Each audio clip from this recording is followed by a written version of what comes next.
Welcome to the Halliwell Manor. I'm Max. And I'm Tina. And we are here to discuss Season 4, Episode 13. Ooh, lucky number 13. Of Charmed. Yes, Charmed and Dangerous. Okay, What a generic title.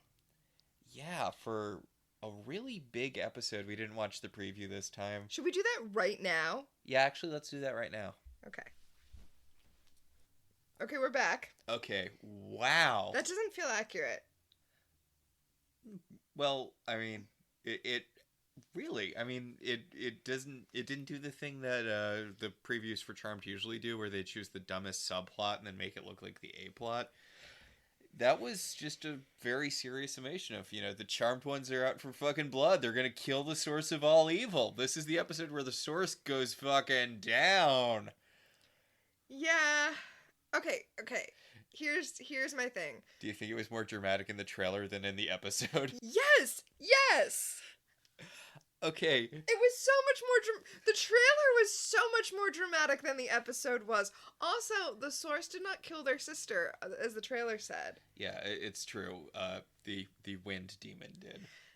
The trailer's like... Shax. The trailer's like, he killed their sister, and now they're out for vengeance. And then they showed the part where Leo's like, you're not going to be able to take him. And it's like, that's kind of out of context. And Paige is like, you mean we're all going to die? Then we see, bits of the house exploding. It's so much less dramatic in reality than in that trailer. Although they literally showed them vanquishing the source in the preview. What do you think? I wonder what's going to happen in the episode. It really feels in this episode like they kind of just stumbled onto vanquishing the source. Oh my god, yeah, this should be such a huge deal. This is apparently their destiny or whatever. Melinda Warren was born just so that umpteen generations later, there will be witches powerful enough to destroy the source of all evil, and it's not even a season finale. Okay, wait, to be fair about the whole, this is your destiny thing, Yeah? I think the destiny they were born to fulfill was to vanquish Cole, who in this episode becomes the source of all evil. This source is not the source they were meant to vanquish. Your princess is in another castle. By the way, this is also the culmination of the... I'm trying to think of a good way to say this. The wussification of the source of all evil. Because this man has been getting less and less threatening in every episode he's appeared in. Yeah, they didn't vanquish him so much as just slowly cut him down. Until he was just a guy in a cloak. I know we talk about this every episode where the source has a major role. It's because they've been doing this every episode. But his first appearance, giant guy, fiery angel wings, armor. Then some guy in a cloak. Then some guy in a cloak who pretended to be some other guy. Now it turns out he's some weird half-face demon who has markings like Balthazar, which, okay. Okay, no, we'll just get into it. So, the episode opens with, we're in media res. In the middle of things. Yes, Piper has been injured. Mortally wounded. Yes, her sisters are dragging her upstairs. They're like, oh no, it's the source. Luckily we discovered that thing that helps us kill the source. Let's do that thing. And...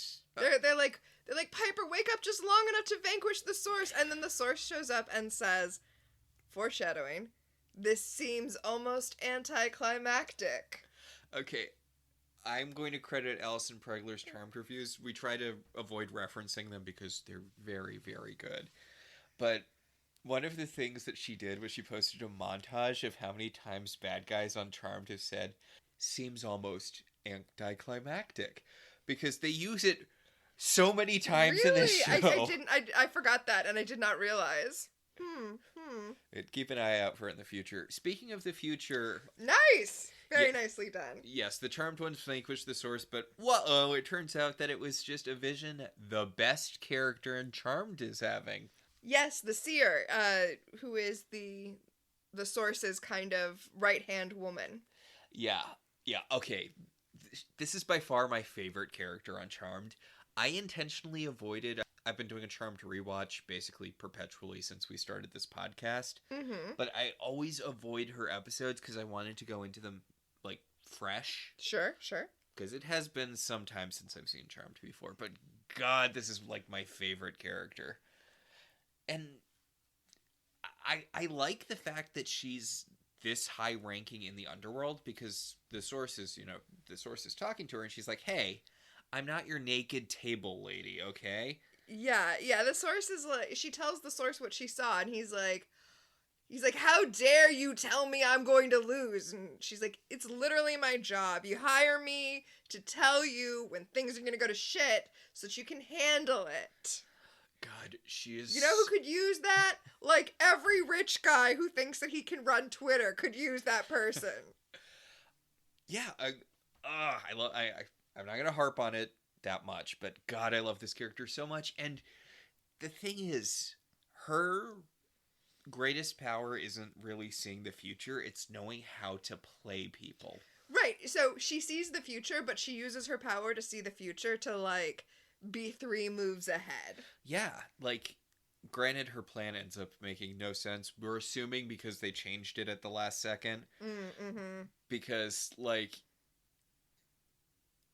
she gets a lot of pieces in the correct place. There's a lot of moving parts to her plan, and watching everything come together is just so cool. Yeah. I mean, this episode... Is this episode her highest triumph? Because this is the episode where she gets Cole to become the source. Yeah.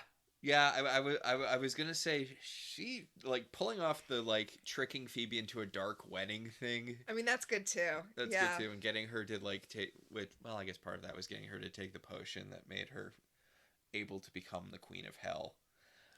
Spoilers, yes. But, oh, I love this character. So, hey, you know it's back? Super long opening sequences of San Francisco? Yeah, it feels like it's been a bit. It does. I guess they had stuff to do in other episodes, but now they're just going to stumble into vanquishing the source. Yeah, this really does feel like the sort of thing that should have been built up. Maybe At all? Yeah. And the thing is, I really like a lot of this episode. Especially, I think the thing that they find to help them vanquish the source is conceptually really cool. And it does kind of feel like payoff for a lot of the whole loss of Prue stuff. I think a real problem is that they spent a lot of the front half of the season, like, doing this weird thing where they're running around killing random demons, talking about how all of these demons are trying to fill the power vacuum and stuff like that, instead of actually working towards defeating the source. Like, we've been talking about how scary the source is, but we haven't actually been working towards... Or isn't, as the case may be. Oh, I meant, like, on the show, not you and I. Yes. Although, I don't know, they've been kind of portraying him as someone who is, like, barely hanging on to power. Mm-hmm. Like, he's been on the run for as much of the season as Cole was, basically. I feel like we're at the point, television-wise, when this show is airing, where it's still really, really Monster of the Week. Yeah. And so we don't get a build-up to defeating the source. We just get a bunch of Monsters of the Week. And while we defeat those Monsters of the Week, we talk about how they're minions of the source and how the source is a real issue that we're going to have to deal with. And then the source is just one more Monster of the Week. And Rex and Hannah. Sorry. Rex and Hannah were that too. Yeah, absolutely.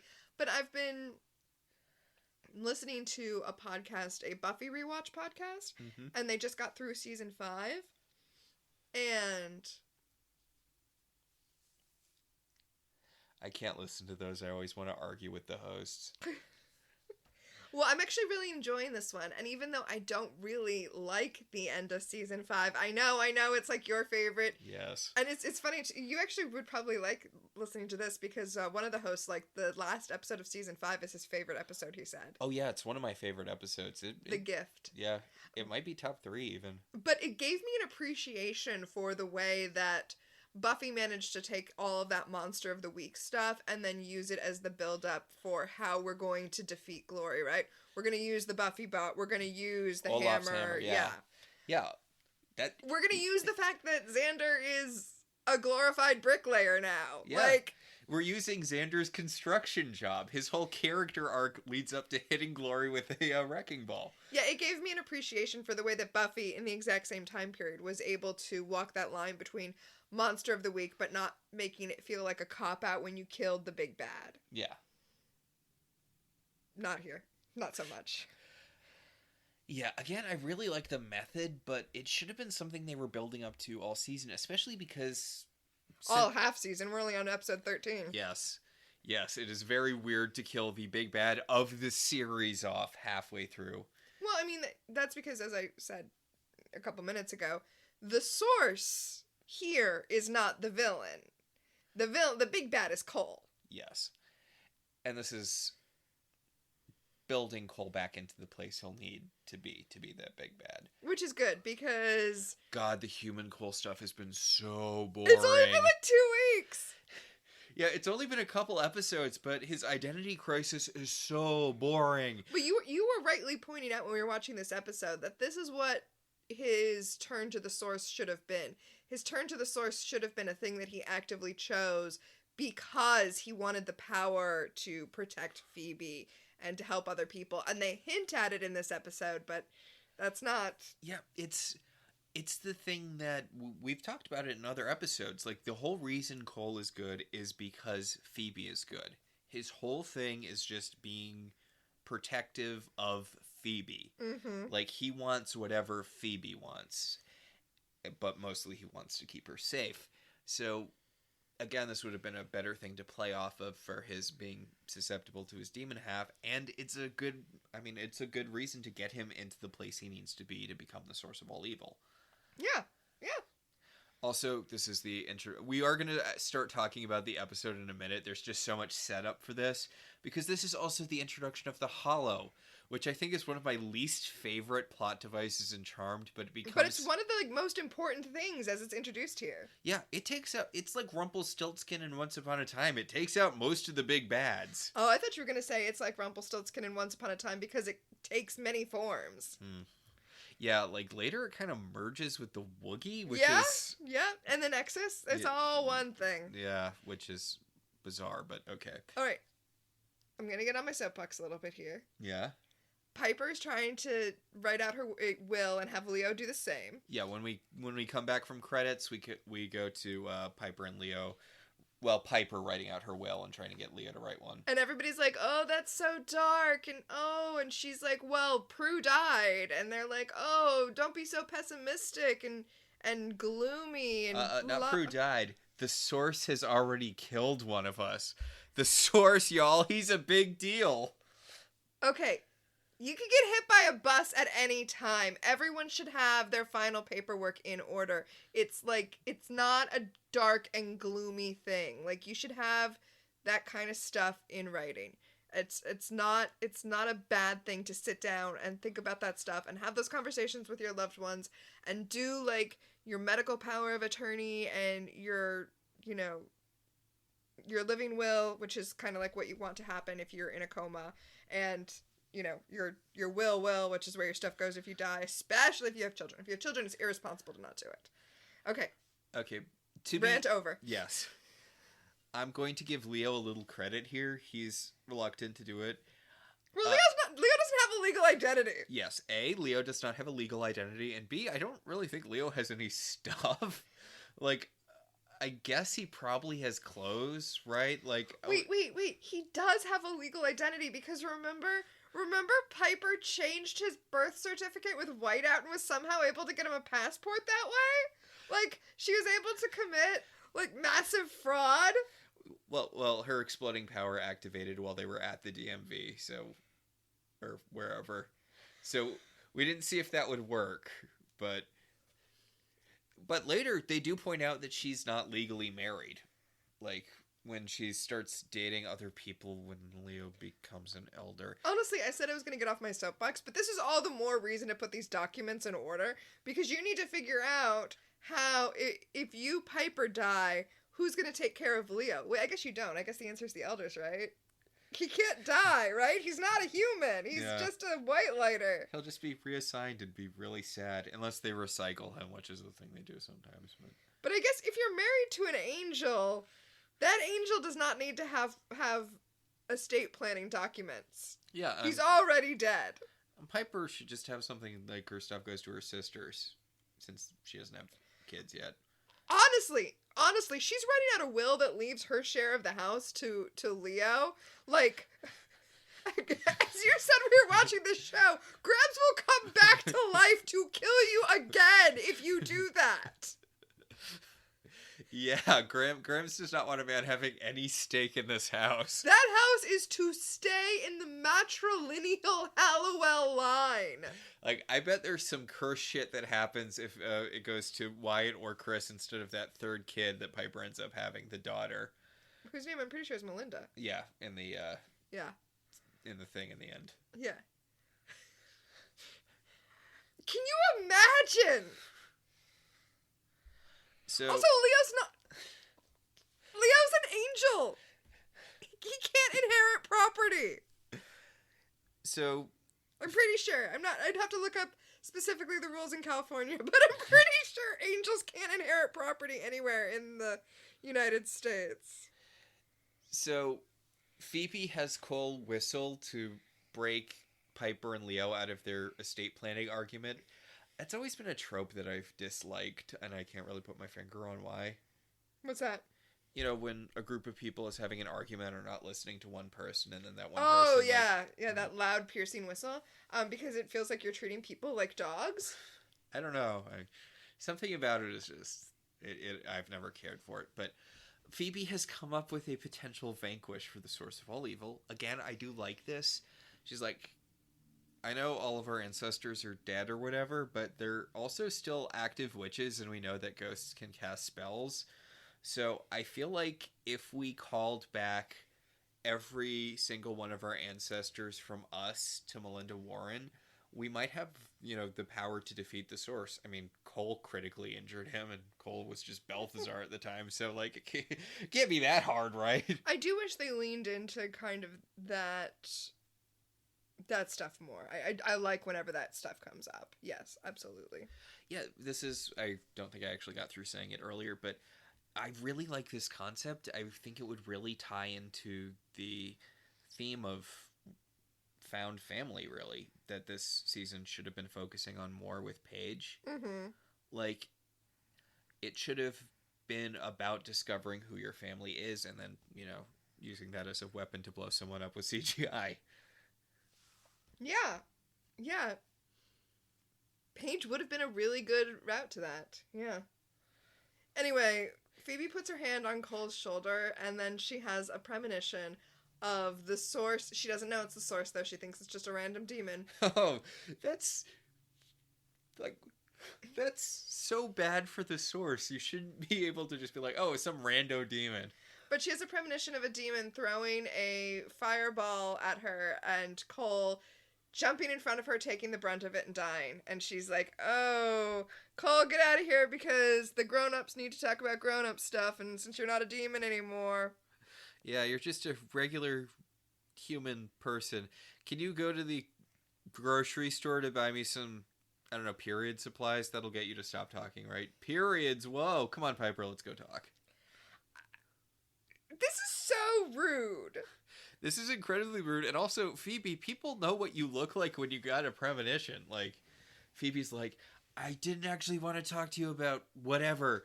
I had a premonition. Piper's like, yeah, because you did that thing where you were like, huh! But, like, it's so condescending of Cole. Like, what? Like, it's Phoebe. so... No, Phoebe is condescending to Cole. Yeah. Like, yeah, Phoebe is, like, it's so infantilizing. Yeah. Yeah.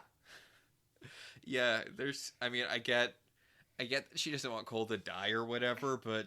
But she's like, he's so helpless. He's like a helpless little tiny baby. What's going to happen if someone throws a fireball at him? He's like an eensy wee baby kitten made out of glass that a sharp wind might blow... I shouldn't have used wind. I shouldn't have used wind. Oh, yeah, because... Did you do that on purpose? No, I did not. But yeah, she's worried that Cole's gonna, die if he knows that the source or that some demon. I don't know. This really feels like the sort of thing that you're gonna self-fulfilling prophecy yourself into. Right. Well, her plan is just to keep him out of the house so that until she can figure out what the demon is. But you can tell him that. Yeah. I mean, she knows that if she tells him that, he'll refuse to hide. Well, you could just use selective truth and be like, hey, there's a demon that's going to attack, and I had a premonition of you dying if you're in the house. Or, wait, that's not selective truth, that's the truth. Yeah, just don't tell him that he died protecting Phoebe. Oh, yeah. Or you could just trust him to have his own autonomy and just tell him what's going on. Anyway, over in Paige's plot, Paige, as a social worker, is working with Daryl to help this woman who's in a custody hearing. Yeah, she was in an abusive relationship. She's trying to get her kid back. She's sober now. Whole story going on here in the background. So I think we had a disagreement about this because Piper calls Paige and is like, Paige, you have to get over here. There's a demon attack. And Paige is like, I have a life. I have a thing to deal with. And I was so on Paige's side. I was like, Piper's being so selfish right now. And you were like, demon. Yeah. They kill people, including the charmed ones. Patty can't have any more secret children. I just feel like you should let... First of all, you don't know that. You don't know that she doesn't have any other secret children out there. Patty was just really busy in the 2 years before she died. You don't know? But secondly, like, Paige's job is important. She's doing something meaningful and important, and let her help this woman get her kids back. And as Paige points out, she's like, well, was the premonition at night? And Phoebe confirms that it was at 9. She's like, well, then let me do my fucking job and I will see you at 5 o'clock. Yeah, okay, that's fair. Huh.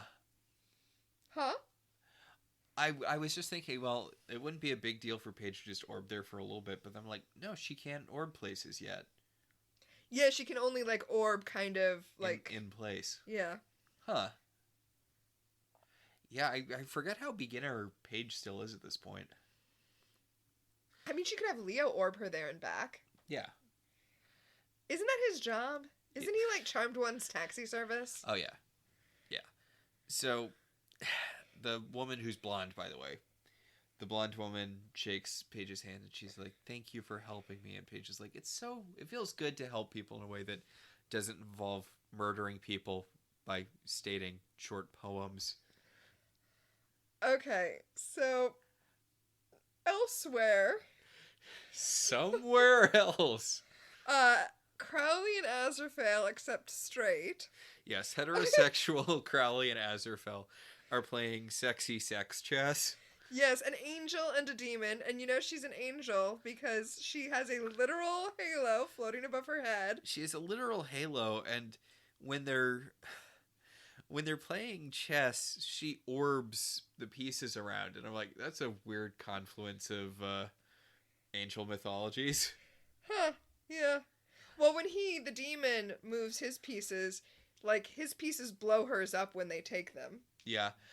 I actually really like the dynamic we see these two as having. No, seriously, I wasn't kidding. They're like heterosexual Azrael and Crowley. Yeah, like, we only get to see a little bit of it, but it is kind of a neat dynamic of like, Azrael and Crowley. They're two people who've clearly been working together so long that they're basically friends. Yeah.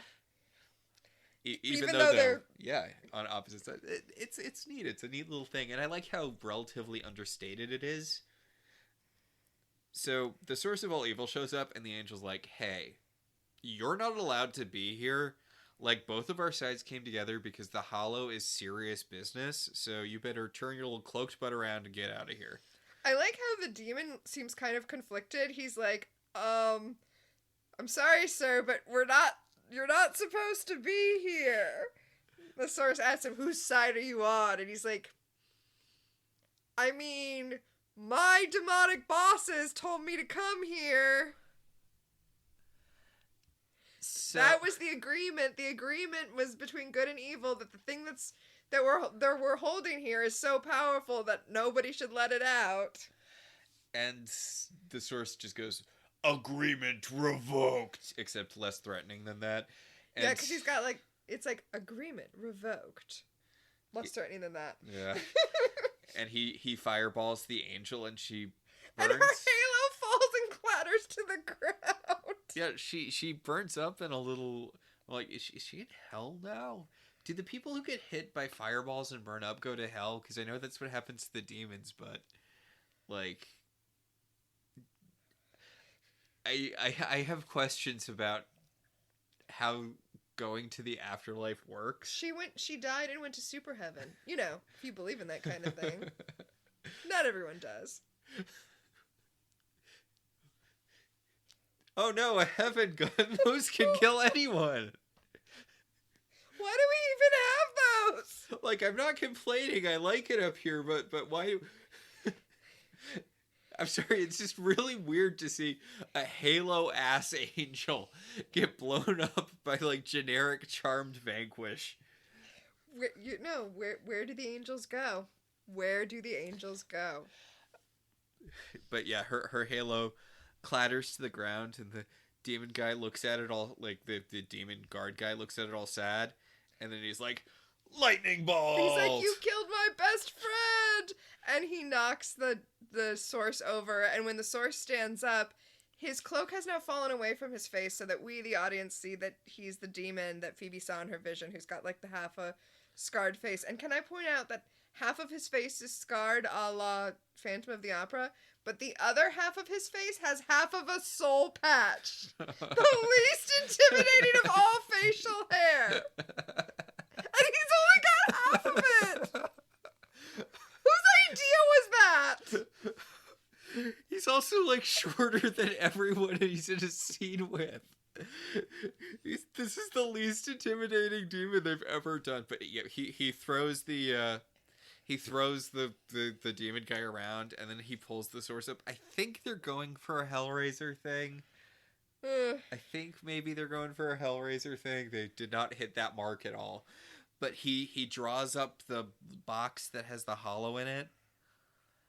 Again, the hollow, I really remember it changing later. Like, I think at some point it gets stuck in the Nexus, and then the Nexus I think it merges with the Nexus. Which already merged with the Woogie or whatever, because it uses the Woogie's manifestation to show up, even though it's supposed to be, like, the embodiment of the Nexus or something.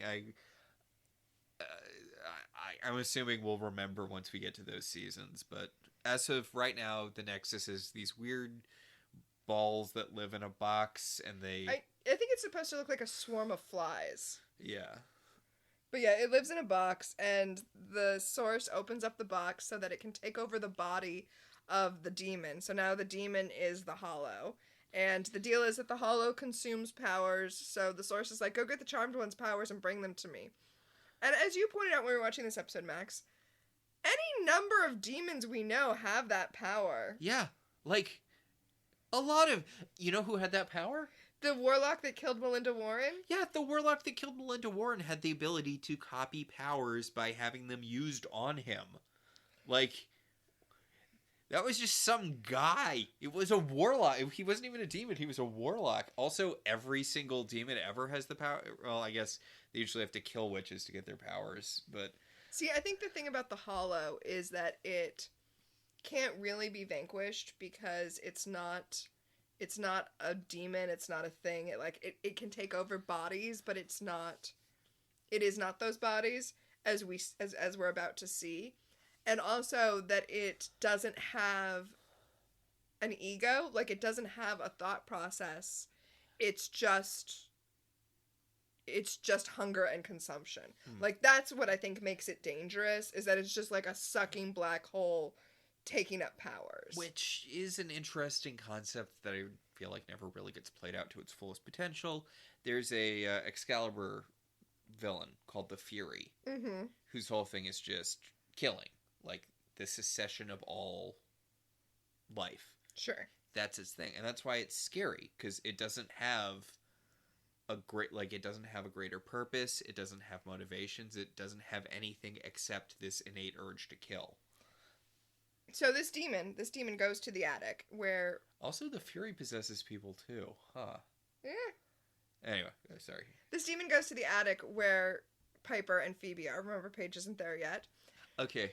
So I actually really love this Vanquish, because when the guy, bleeps into the room and throws Phoebe across the room into a mirror. Why would you keep mirrors in the attic? That seems like just such a bad idea. Yeah. But Piper runs into the room and she blows him up and he recoalesces and he's like, "Thank you." Because now he has her blow up power. Yeah, and presumably also her freezing.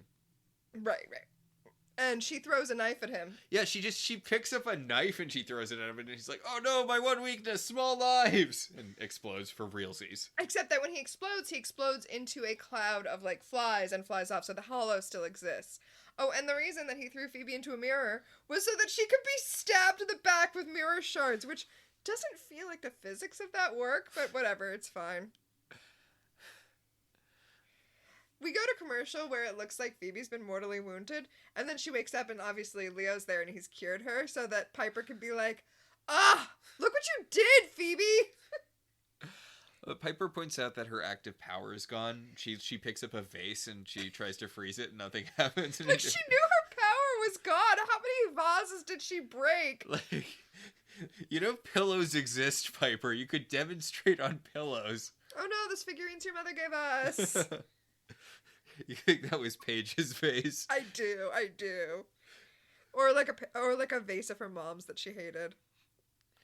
So, Piper has found the demon that attacked them in the Book of Shadows. Yes, the Guardians of the Hollow. She sees the demon and the angel. It's very honestly, it looks like the cover of a YA novel about, Yeah. the demon and the angel who fall in love. Yeah, it does.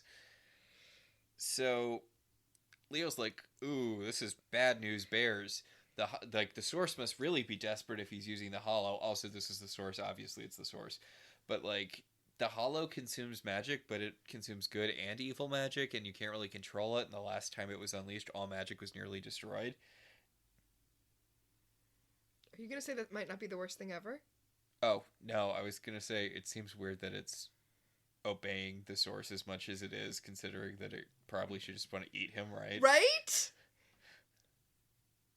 Whatever. They figured that the demon from Phoebe's vision had something to do with this, so they're trying to find him in the book, but they can't find him in the book, and Phoebe won't ask Cole about it, even though Cole knows all the demons, like, by name. And Piper's just gonna go downstairs and make a potion that replicates her exploding powers. And listen, if you can just make a potion that replicates your exploding powers, why don't you have like 1 million of those around the house for your sisters to use? Yeah, and honestly, Leo and Cole. Yeah. Like, yeah. Especially Cole! Yeah, always have potions, come on. AHP! Always have potions! So, Paige is at court, but her client is not there. And she and Daryl are freaking out. It's taken forever to get this custody hearing. Now she's going to sabotage it. They don't know why. Also, Phoebe calls Paige to be like, "Hey, I know that you're trying to do good with, like, this one woman, but I got stabbed by a demon throwing me into a mirror, so you have to come home now." And even Daryl is like, I don't want to deal with any more of this witch stuff. And Paige is like, "Too bad!" 'Cause... Yeah, you don't have a choice, Daryl. Suck it up. Delay the hearing a couple of hours. I'm going to go kill the source of all evil. I'm going to go kill literal Satan. I don't know that yet, but I'm going to go kill Satan, and then I'll be back to help with this lady. Yeah. I mean, to be fair, she's not there. Yeah. Like, she didn't make it to the hearing. Paige's thing, like, "I need you to go in there and convince the judge to delay the hearing," would happen regardless of what was going on with the Halliwells. Yeah, although she basically hands this whole subplot over to Daryl. She's like, "Daryl, I need you to delay the hearing and also find that woman, okay?" Now, to be fair, my understanding is that Daryl has been working on this case with her for a long time already. Yeah. So Cole shows up and he's like, "Hey," in the kitchen. And he's like, "Hey, please stop treating me like a literal baby. I understand that what you're doing is trying to protect me from some demon, but, like, stop acting like I don't know what's going on." I mean, maybe he's just distracted by whatever the hell is going on with Phoebe's shirt. Is she a school marm? Okay, she's wearing a very, very shiny shirt with very, very puffy shoulders. Also, she's wearing, like, a giant necklace that just is too big for everything else. And she has her hair in braids, in pigtail braids, but then the bottoms are wrapped not with elastic, but like some sort of red pipe cleaner.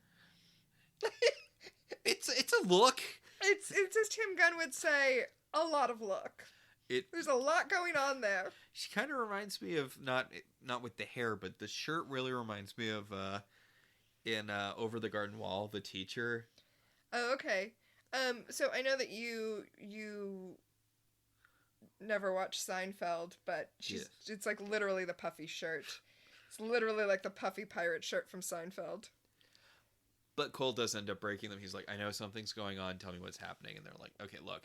There's some weird half-faced demon guy who he has markings kind of like Balthazar. And Cole's like, oh, it's the source. Yeah, they should have gone to him immediately. Because he's like, yeah, that's what the source of all evil looks like. Be like, well, excuse us for thinking he would look scary. Down in the underworld, the source is using Piper's powers in a very, very expensive looking shot. Okay, it looks expensive for early 2000s, but it also looks like very early 2000s CGI. It looks like... I didn't say it was a good shot. I said it looked expensive. Yeah. Like, I mean, it's not bad. It's early 2000s CG. It's what you would expect. But I love how the seer is playing the source of all evil here. She's like, well, you got the main one's powers, so I guess that's all you need. And he's like, no, I won't stop until I have all 3 powers. And she's like, oh, yes, that's definitely something you should do. I definitely foresee things playing out if you do it that way. The seer does tell him that maybe he needs to lock that hollow back up now. Because, it's super, super dangerous. And he says, I control it. And she tells him, for now. So I guess that addresses our concerns. Well, it's also her playing him. It's also her being like, you need to be wary. There's no way even one such as yourself can control the hollow for long. And he's like, I'll show you. Right, I mean, that's fair, but how is he controlling it even this little bit? Seriously. So he calls a Darklighter to go get the witches because he's not willing to be the one to go himself and get their powers because he doesn't want to get vanquished. So he calls a Darklighter so that the Darklighter can take in the hollow and go get the witch's powers. Go get Paige and Phoebe's power. Well, his thing is like, look, the main thing is they would have been down one charmed one if we didn't have the white lighter. So I need you to kill their white lighter, and also one of the charmed ones is half white lighter, so take her out too. Well, yeah, but he puts the hollow inside of this Darklighter. He does, but it's just great because when he calls the Darklighter, he's like, I need you to help me kill the charmed ones. And the guy's like, I'm a Darklighter. I don't kill witches. I just kill white lighters. And the guy's like, one of them is half white lighter, and also they have a white lighter I want you to kill, and also the hollow. But also, like, they're arrows. Yeah, they're arrows covered in poison. Like, just because you don't normally hunt witches doesn't mean you can't shoot them with your poisonous arrows. Again, like Batman isn't especially weak to kryptonite bullets, but if you shot him with them, even though he's not Superman, he'd still die. Yeah.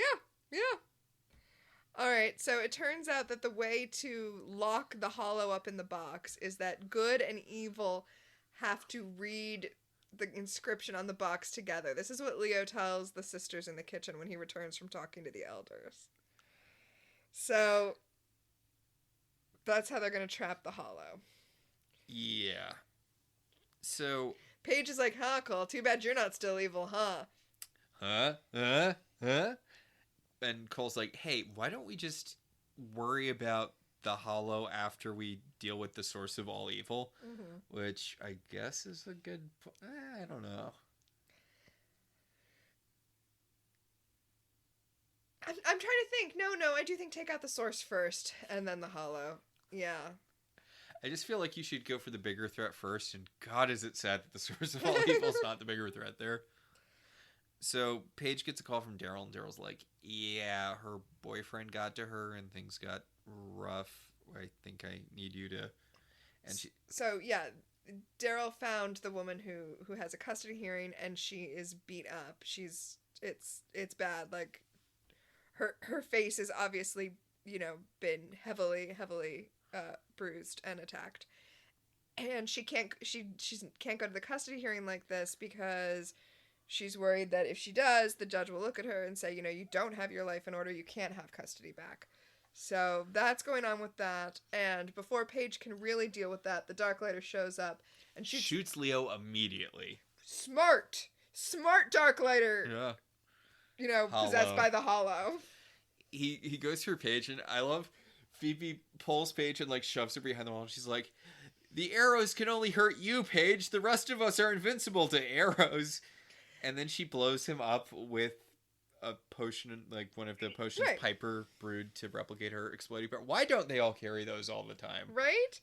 Oh my god. Piper rips the arrow out of Leo. I'm like, I'm pretty sure you're not supposed to do that! It's a magic arrow. Who knows how it works? I'm pretty sure you're supposed to break off the fletching at the tip and then push it all the way through and not pull it backwards like you... Whatever.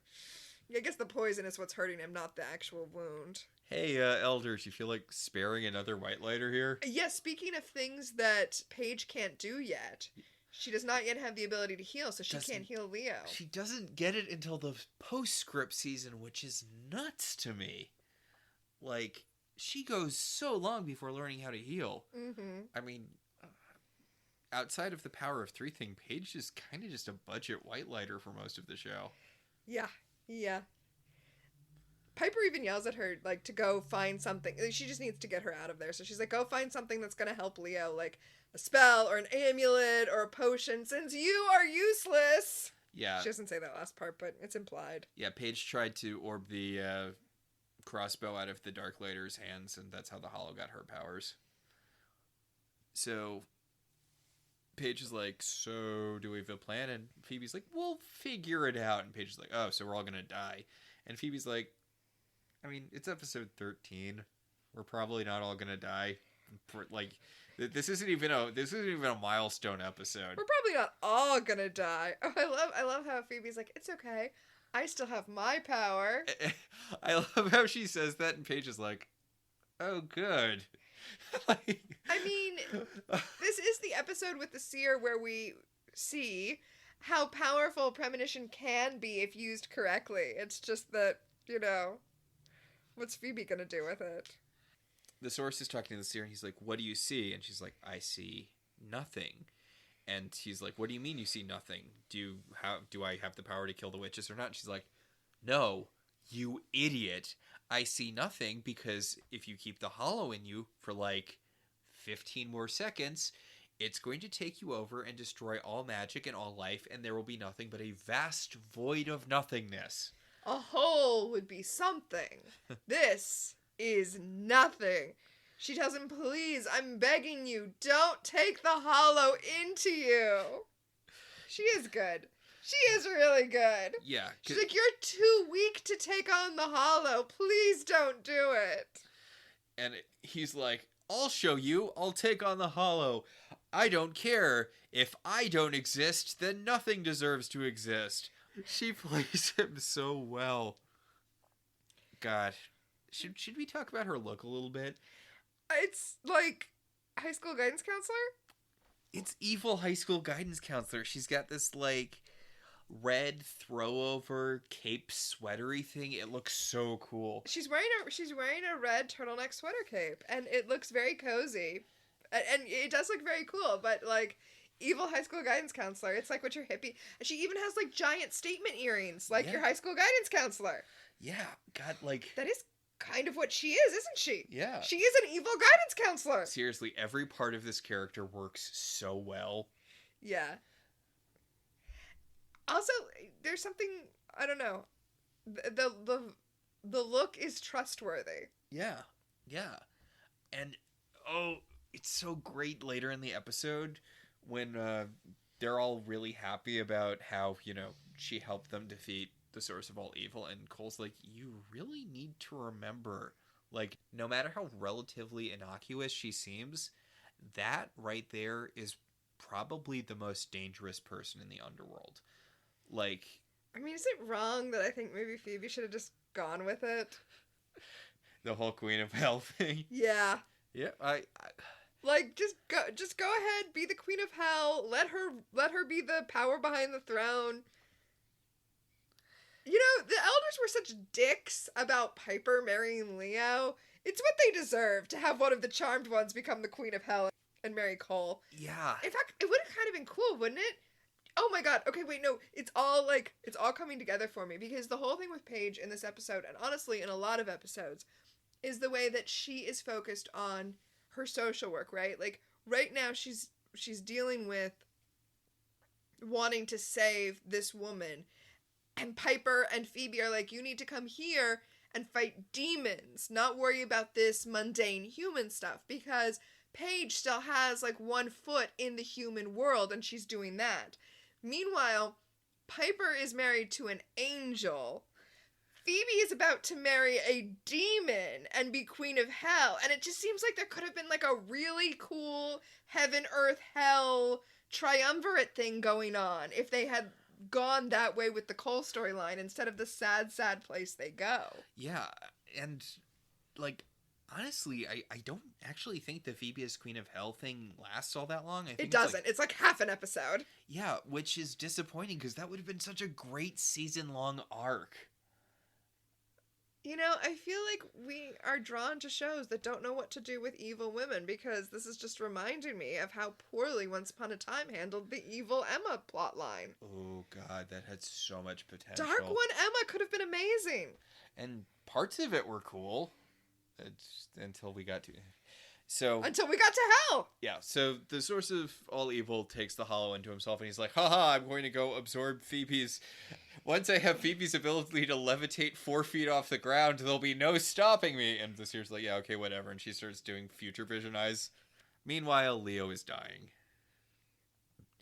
And Piper's like, we've dealt with this before. We'll just have you and Phoebe switch powers, and then she can heal you with your powers. And Leo's like, no, there's not enough time. What if the source attacks when I have Phoebe's powers? And oh yeah, what will we do? How will we face a home invasion if we don't have the ability to see the future, but inconsistently? Hey, and the ability to levitate 4 feet off the ground. But Leo's all like, I guess I probably should have written my will after all. And oh wait, it's okay. I don't own anything. We're just going to let Holly Marie Combs go off on a little acting thing here. She's going to do a little acting journey, and she's going to be like, hey, Leo, don't worry. I'm just going to kill the fucking source of all evil so we can sort this out. I'm just going to go and murder the source of all evil, and then I'll put everything right. Holly Marie Combs is just going to come in here and be passionate and upset and so good at it that she's going to trick the rest of us into caring what happens to Leo.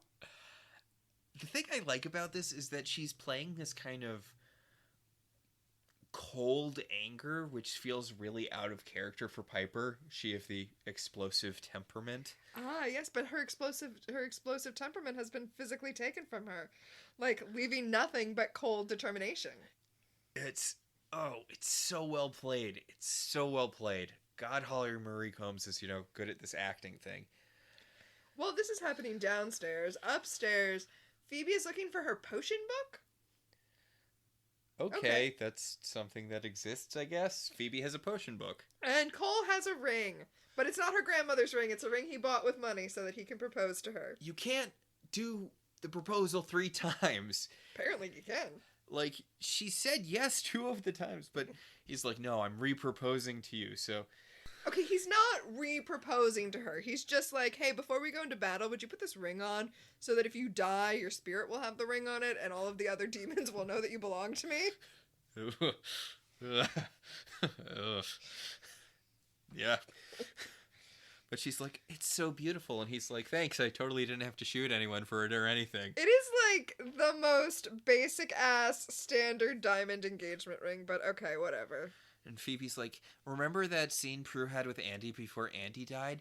Where she was like, you have to go. If you try to help us fight this demon, you're going to die. And he was like, I'm not going to let you go, Prue. And then he died protecting her. And Cole's like, no, I wasn't there for any of that. And she's like, no, we're having that scene now. We're having that scene where I'm like, you have to go. And I'm like, I'm going to protect you. But you'll die. Then I'll die then. Yeah. Yeah. It's the scene with Prue and Andy.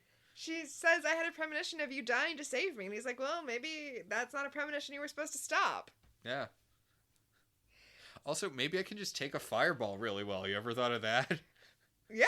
I'll just, like, lean into it with my left side so that it doesn't hurt any of my internal organs. Yeah, I'll just duck and roll. Tuck and roll. Tuck and roll. Tuck and roll. Tuck and roll. Paige has Daryl bring the woman over to the house, and she's like, okay, a lot of shit is happening. Please do not worry about any of the shit that's happening. Just do me a favor and turn around. And then Paige quickly casts the spell she cast on the kid who had all of the zits to make her bruises disappear. This is the utilitarian disappearing spell. It gets a lot of play over the course of Charmed. It's, I think, let the object of affection, let the object of objection become but a dream as I cause this scene to become unseen. I do like that this is a utility spell that they use for a lot of stuff. I like that there's no personal gain pushback to this when there really should be, because Paige has absolutely gotten personal gain pushback for using spells to help her social work, but I thought it was bullshit then, and I'm glad it doesn't happen now. You're glad that she doesn't defeat the source while having giant comedy boobs. Oh my god! Because last time she used that spell to clear up that dude's acne, she ended up with giant comedy boobs. That is what happened. Although I think that was actually in response to her casting that spell that made all of those women sexually harass her coworker who was sexually harassing women. Is it? No. I think it was like a combination. She was doing a lot of... She also cleared up that lady's credit, or she helped her get like a boat loan or something. I don't know. I still feel like spells you do for other people shouldn't count as personal gain, even if it makes you feel... Okay, we're not here to talk about personal gain. We'll be here all night. Piper's really, really pissed at Paige for, bringing this woman to the house when Satan is about to show up and try to murder them. She's like, maybe when Satan is coming over to murder us is not the best time to have house guest Paige. Hey, I am Team Paige. She has a job to do, and she just wants to be a woman who has it all. She just wants to have a job and fight the forces of evil, and I don't know why that's such a big deal. So, like, Piper wants to be a housewife and fight the forces of evil. I don't know why she can't support Paige wanting to be a social worker and fight the forces of evil. So Paige casts the spell, and she's like, Daryl, I need you to handle the rest of this. For me, I'm about to fight Satan. And Daryl's like, Satan's real? And Paige is like, don't worry about it. Don't worry about it. Also, hey lady, don't tell people magic exists. Just keep that under your bonnet. Well, I mean, that's why she had her turn her back, so that she wouldn't know that it was magic that had caused this to happen. Hey, don't look at me when I cite this weird little rhyming couplet. And suddenly your wounds are gone. It's a form of vocal massage. So the seer summons Cole down to hell. Like, he shimmers out of the manor and down into hell because of the seer. And she's like, you were once a very powerful demon. And he's like, are you going to get me to join an MLM? Hey, girl!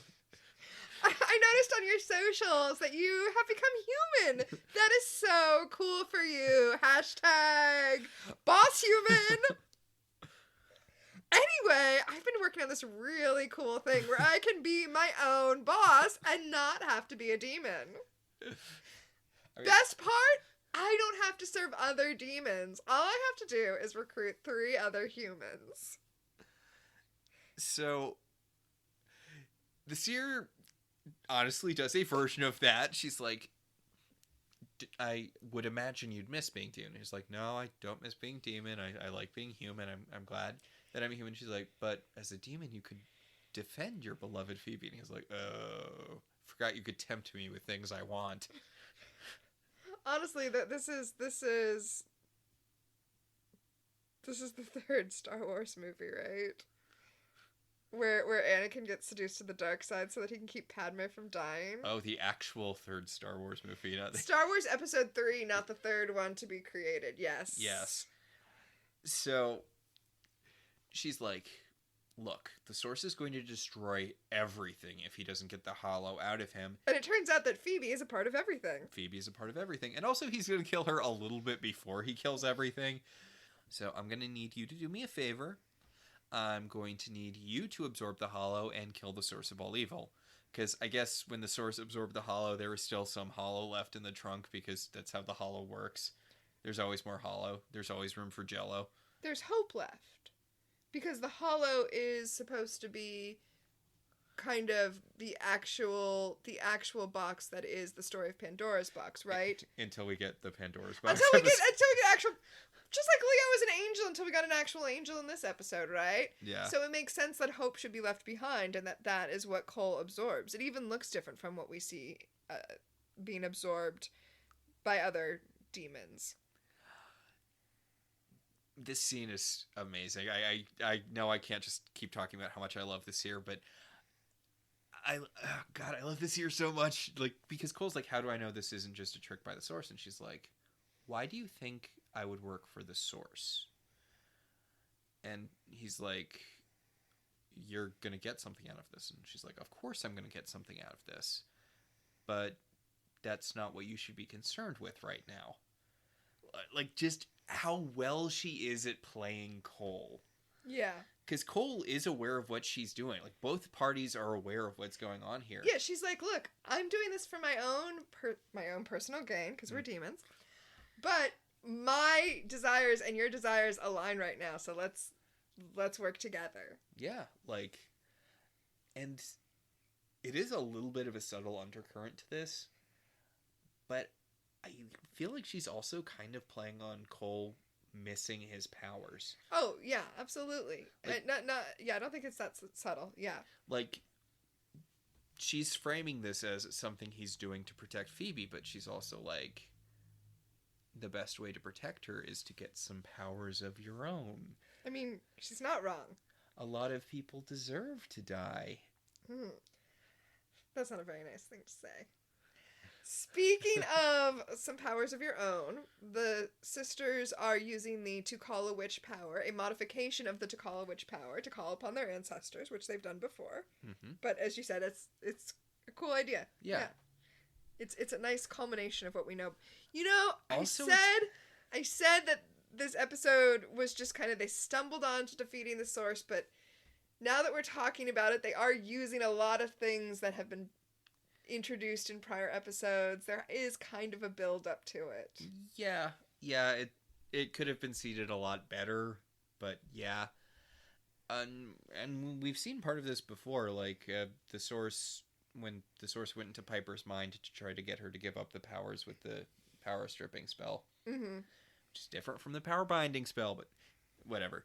So, yeah, the source blorps in and he's like, wrong number. And it's like, you just get worse and worse, dude. But he does throw Piper into the wall, and it looks painful and also expensive. Oh yeah, this whole bit feels really expensive. Oh yeah. Oh, I actually meant it's going to be expensive for the fictional characters of the Halliwells to fix, but yeah. So yeah, Piper is not in good shape. They bring her up to the attic, and this is where we came in. This is where we came in. Flashback humor. Yes. So Paige runs up and she's like, wait, this worked on Barbas, right? I'm not afraid. And the source just kind of tosses her aside. And then, in what has to be the number one most embarrassing moment for the source, Phoebe defeats him with a flying karate kick. Yes. Okay, yes. She kicks him into the place where they've set up the circle. The seer foresaw Paige orbing the crystals into place, but she just tosses them to Phoebe, because it turns out underhand tosses exist even if you take away her powers. They manage to set the crystals and imprison him. He does, before he thinks he's going to kill them, before he gets kicked in the head by Phoebe, he says, say hello to Prue for me. Oof. Yeah. So he uses Paige's power to decircleify the crystals. He orbs one of them, in with him, and it breaks the circle. Then he goes to energy ball the sisters, but Cole's like, no! And he jumps in the way of, Yeah. And he absorbs the source's power. Yep, his throwing fireballs power. And now he's throwing a whole bunch of fireballs at the source, and it seems to be having no effect on the source. But it is distracting him enough that the sisters can read their vanquish, so they do that. The source dies in a giant fireball. Yeah. This is a cool effect, but it's not as cool as when they do it to Cole later at the end of the season. I'm sorry, I mean it's not a spoiler obviously, but it's weird because it is the same basic effect that they have when they vanquish Cole, but it just looks a lot cooler in the scene where they vanquish Cole. Like it blows out all of the windows, like because they're in the like evil apartment that that he lived in with Phoebe. Just maybe it's the staging. I think it's the staging makes it look cooler. But the seer, because the Halliwell sisters, the three sisters call upon all of their ancestors. I really wish that they had led up to Prue. That Prue was the last person who they invoked. That would have been cool. would have been cool, especially with then him saying "say hello to Prue for me." Yeah, that would have been cool. Yeah, instead she's the first one because I guess they're going in reverse order. Yeah, because they're ending with Melinda. But it would have been cool to have Prue at the end of that, and plus it would have been kind of a good way to have Prue involved. I mean, this whole thing is a way to have Prue involved with vanquishing the source, which again is a concept I really like. But yeah, they invoke their ancestors. A bunch of CGI ghosts tear the source to shreds. He explodes, but there's a little extra wave of power that goes out when he explodes. So it's like next level from regular demon vanquishes. Yes. The seer appears with the hollow box, and her teleport is super cool. Okay, her teleport I think is my favorite one in the show. Yeah, it's the best one. She like becomes this shimmery red outline of her own face, and then she just kind of fills it. Yeah. It's like shimmering but better. Yeah, it almost looks like technological. Yeah. So she opens up the box and sucks the hollow back out of Cole, and then she, tells the sisters, okay, let's read the invocation. And the sisters are hesitant, but Cole is like, do it. She's evil, but she's temporarily on our side. Let's bind the hollow. Yeah, like, because they're like, can we trust her? And he's like, no, you can't. She is super evil, but you need to do this so the hollow doesn't destroy everything. And, the good and evil combine their forces, and they bind the hollow back into the box. Okay, so here's the thing. Phoebe and the seer are the ones who do this, which I like because they both have the premonition power. Yeah. I kind of feel like there should have been a co-vision part of it. No, I feel like this should have trapped the two of them as the people guarding the hollow. Oh yeah, that probably should have been, right? Yeah, because there's nobody guarding the hollow anymore. Okay, so Leo's still dying. Oh, right. You might have forgot that. And Paige runs over and she's trying to heal him and she can't. And Phoebe's like, hey, what if you just used his healing power? Like if you channeled it through you, so that way a man can still get credit for it even though you're essentially doing it. Also, Phoebe has to explain to her how to do it because of the time that Phoebe and Leo had swapped powers. God, I think every Charmed one has had Leo's powers except Prue. Huh. Yeah. But yeah, Paige channels his powers. I guess she combined powers to heal Cole earlier this season, so it's not like something she's never done before. Right, yeah. But she basically just co-ops Leo's healing. Like she's basically just like holding his hand over his own wound and then being like, charge! But Leo's fine. The seer has kind of a little wrap-up scene with the sisters, and they're like, thank you, you really helped us. And the seer's like, yes, I've seen a very special future for some of you, and I think our paths will cross in that future. And then she bleeps out, and Phoebe's like, oh, she was nice. What a nice lady. She's, you know what I like about her?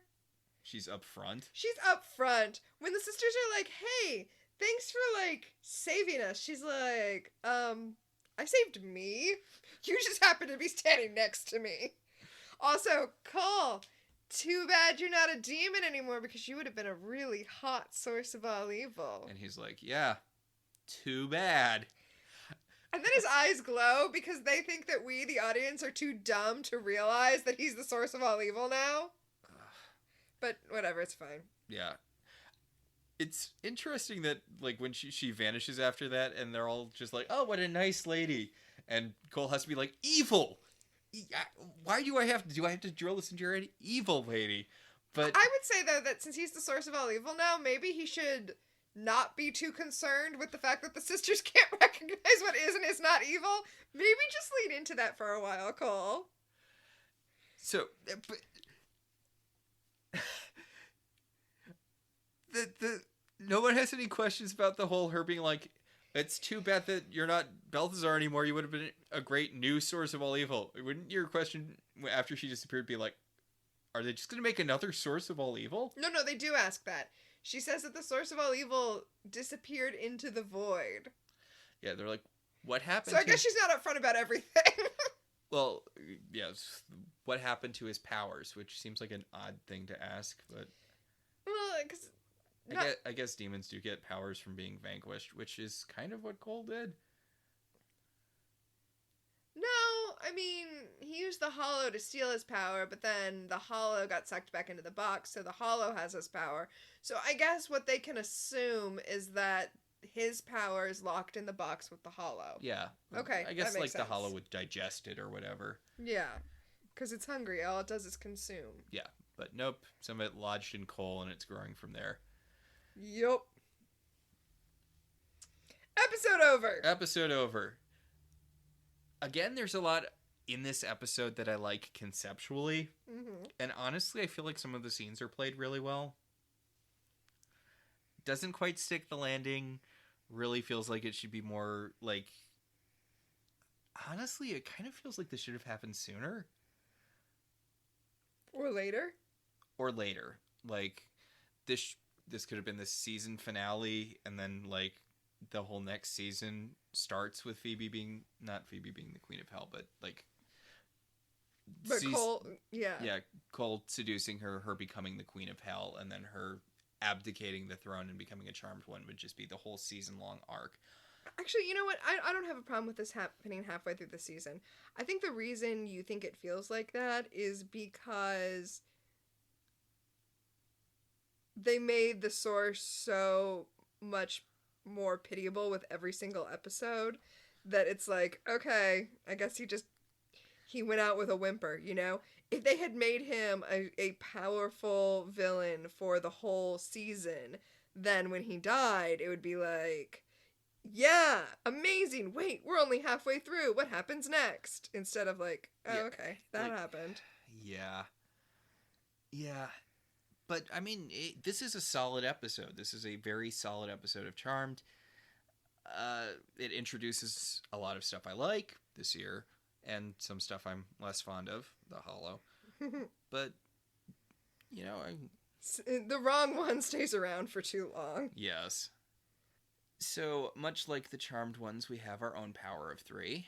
The first power in our pack is Premonition.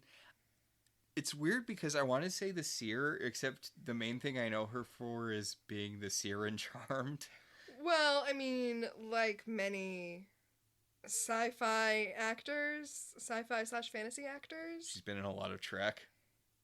Soap operas. She's also a soap opera actor. Oh, yeah. I can 500% see that. Yeah, the actress is Debbie Morgan, and the thing she's most famous for is being on All My Children. So that's, like, if you're a soap person, that's what you know her from. But we're not. We're not. But yeah, other than that, not really a notable person episode. Yeah, that's accurate. Not a lot of no Ray Wise this episode. Yeah, this is a Ray Wiseless episode. God, they must have had him for like 3 hours. All of his scenes were in the same room. I believe that will bring us to the second power in our pack. Time freeze. What specifically dated this episode? I really don't feel like there was a lot that specific. Oh, did you have something? No. Okay, so when we say what dated this episode, we're talking about, old tech, sometimes old things that were just in the zeitgeist or references. So it's really not fair, but I'm sorry. When the source is practicing using Piper's power, that is some 2000 ass CGI. Like, we don't normally call out non-diegetic things, but damn, that is some 2000s ass CGI. Someone saw The Matrix. And then was like, it actually reminds me of an Onion article from the time that's about a guy who runs a bowling alley trying to make his ad look like The Matrix. It's like local TV ad, and that's Yeah. what it was. But yeah, that's my main time freeze. There wasn't really a diegetic time freeze thing. Yeah. That'll bring us to the final power in our pack, telekinesis. What, if anything, genuinely moved you? I think it was probably the Sears scene with Cole. Yeah, I was going to say the same thing, because it's sort of weird, because normally this is something that, makes you sad or whatever, like something that emotionally affects you like that, but this was just a really well-played scene. Well, I mean, it's just a really good seduction scene, and she's able to seduce him based on his love for Phoebe, and that's, seduce him, like, to the dark side, not sexually. Yeah. And that just really works for me, because I do believe in how much he loves Phoebe. It's weird that it wasn't for either of us the scene with Piper and Leo. It feels like it should be. Leo's died from dark light or poison like 5,000 times in the show. It has lost its punch by now. Yeah, I felt like it's not that Holly Marie Combs was bringing anything less to it than she ever does. It's just that I was like, come on, Charmed. It's a hat on a hat. But more like, you can't go back to that well, like, over and over again. At some point, someone other than Holly Marie Combs is going to have to try to make me care about Leo. That's just not going to happen otherwise. I'm ready to talk about Chris then. Why would you bring up Chris? We have so long until he gets here. Oh. You know what, though? I'm going to say my headcanon about Chris right now. I've probably said it on this podcast before, and I definitely put it on Tumblr, but I'm just going to say it. Go on. That Chris is the reincarnation of Prue, and that's why we never get to see Prue as a ghost. Yeah, it totally works. He has her power. Yeah, Chris is Prue. Also, Putting it out there now. Also, it really bugs me in the comics that a lot of the kids of the Charmed ones don't have Warren powers for their active powers. I don't know why that bugs me. It's just like Phoebe's baby has the ability to like make plants grow really fast, and like one of Paige's toddlers has the ability to start like fires with her mind, and the other one has like ice powers. And I'm like, that's okay, but I think not to get too into the weeds about the comics that I haven't read, but I think that the powers like literally are the powers, which is to say that one person at a time can have the Warren power of telekinesis. So like once one child has inherited it, not that it can't ever not that anyone else can't ever have it, but like one person has the Warren telekinesis until it gets passed down again. So as long as there are 3 children that have telekinesis, premonition, and time freeze or molecular combustion, then the other kids just have whatever grab bag of which powers they happen to have. I'm choosing to stay honked off about this. All right, you do that. I was going to say there's a time travel episode that refutes that, because Piper and her mom both had freezing powers at the same time in that one time travel episode. Okay, but that's already a molecular combustion, because Piper shouldn't have powers at all before she's born. No, not before. No. Kid Piper. When they went back to the 70s. Oh, okay. Yep, alright. Although, there's something in the Past Lives episode that would support your thing, because past Prue had freeze breath. Their ancestor had freeze breath. And only one of the sisters had or cousins in their past lives, only one of the cousins had an active Warren power. So. Yeah. Oh, maybe it only goes through one family. Well, maybe it only goes through one daughter. Oh, so only Piper's kids get the Warren powers? Yeah. That Because she was the Piper's oldest. Yeah. Or the first to have children. It could be either one. Yeah. And she's both. Now, yeah. Alright, I think that does it for this week. Yeah, that'll about do it. Our show is partially listener supported. If you want to be one of the supporters, head over to our website at www.welcometotelevision.net and click on our Patreon link. We'd like to thank our current $5 and above patrons, Beryl, Patricia, Rosa, Ryan, Maricruz, Benjamin, Kate, Jen, and Dan. If you'd like to support the show in other ways, you could always rate and review us on Apple Podcasts. It helps other people find the show. If you want to talk about this episode or any episode of any television show, you can tweet at us at ilovetvzines or email us at ilovetelevisionzines@gmail.com. So until next time, I'm Max. And I'm Tina. And this has been Welcome to the Halliwell Manor.